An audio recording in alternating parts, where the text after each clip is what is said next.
கர்த்தராகிய இயேசு கிறிஸ்துவின் நாமத்தினாலே அனைவருக்கும் அன்பின் நல்வாழ்த்துக்கள். இயேசு சிலுவையில் பேசின 7 வார்த்தைகளை நாம் தியானித்துக் கொண்டு வருகிறோம். இந்த நாளிலும் 4வது வார்த்தையை நாம் தியானிக்கிறோம்.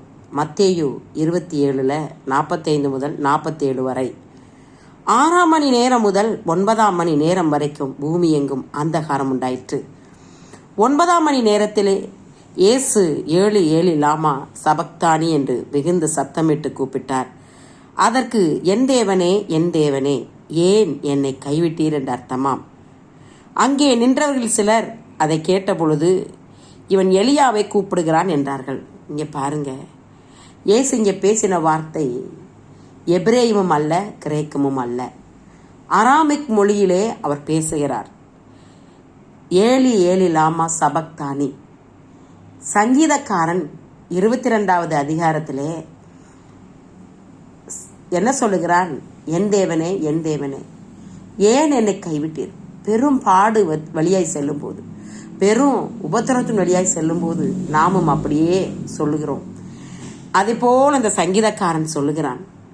இங்க பாருங்க, இங்க பாவத்தை பாராத சுத்த கண்ணர் என்ன செய்கிறார்? தம்முடைய முகத்தை மறைத்துக் கொள்கிறார். அதனாலே ஒரு இருள், அதனாலே ஒரு அந்தகாரம், பூமியெங்கும் அந்தகாரம். ஹல்லேலூயா! அங்கே தேவன் அவருடைய முகத்தை பார்க்காத போது, பிதாவாகி தேவனுடைய முகத்தை பார்க்காத போதுதான் அங்கு கதறி துடிக்கிற ஒரு காரியத்தை பார்க்கிறோம். என் தேவனே, என் தேவனே, ஏன் என்னை கைவிட்டீர்? இதற்கு முன்பதாக லூக்கா எழுதின சுவிசேஷம் 22வது அதிகாரம் 41 44 வரைக்கும் நாம் பார்ப்போம். அவ்விடம் விட்டு அவர்களை கல்லெறியும் தூரத்திலே அப்புறம் போய் முழங்கால் படியிட்டு, பிதாவே, உமக்கு சித்தமானால் இந்த பாத்திரம் என்னை விட்டு நீங்கும்படி செய்யும். ஆயினும் என்னுடைய சித்தத்தின்படி அல்ல, உம்முடைய சித்தத்தின்படியே ஆக கடவுது என்று ஜெபம் பண்ணினார். அப்பொழுது வானத்திலிருந்து ஒரு தூதன் தோன்றி அவரை பலப்படுத்தினான். அவர் மிகவும் வியாகுலப்பட்டு அதிக ஊக்கத்தோடு ஜெபம் பண்ணினார். அவருடைய வேர்வை இரத்தமாய் பெருந்துளிகளாய் தரையிலே விழுந்தது.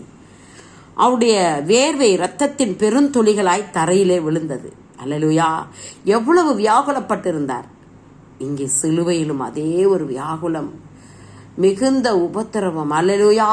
எல்லாருடைய பாவமும் விழுந்ததாலே பிதாவாகிய தேவன் அவருடைய முகத்தை மறைத்து கொண்டார். அதனால அவரை தாங்கவே முடியல, மிகுந்த வேதனை. அவர் அந்த இருளில் இருந்து தேவனை நோக்கி கூப்பிடுகிறார். என் தேவனே, என் தேவனே, ஏன் என்னை கைவிட்டீர்?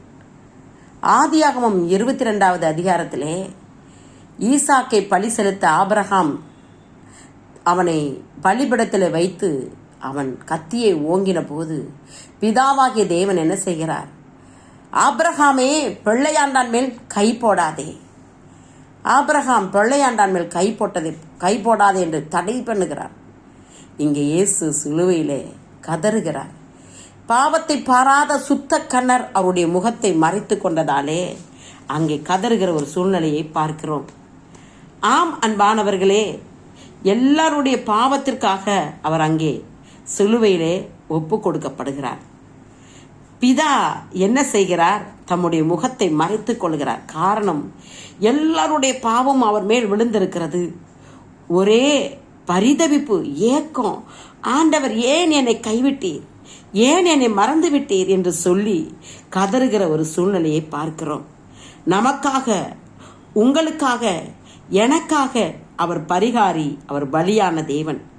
அந்த சிலுவையிலே நமக்காக மரித்த தேவன், மீண்டும் உயிர்த்த தேவன். அந்த தேவனை குறித்து நாம் மறந்துவிடக்கூடாது. இந்த பெரிதான ரட்சிப்பை குறித்து கவலையற்று இருப்போமானால் வரும் கோபத்திற்கு நாம் எப்படி தப்பித்துக் கொள்வோம்? நாம் மிகவும் பரிதபிக்கக்கூடியவர்களாக இருப்போம். தேவன் தாமே உங்கள் ஒவ்வொருவரையும் ஆசீர்வதிப்பாராக. ஆமென்.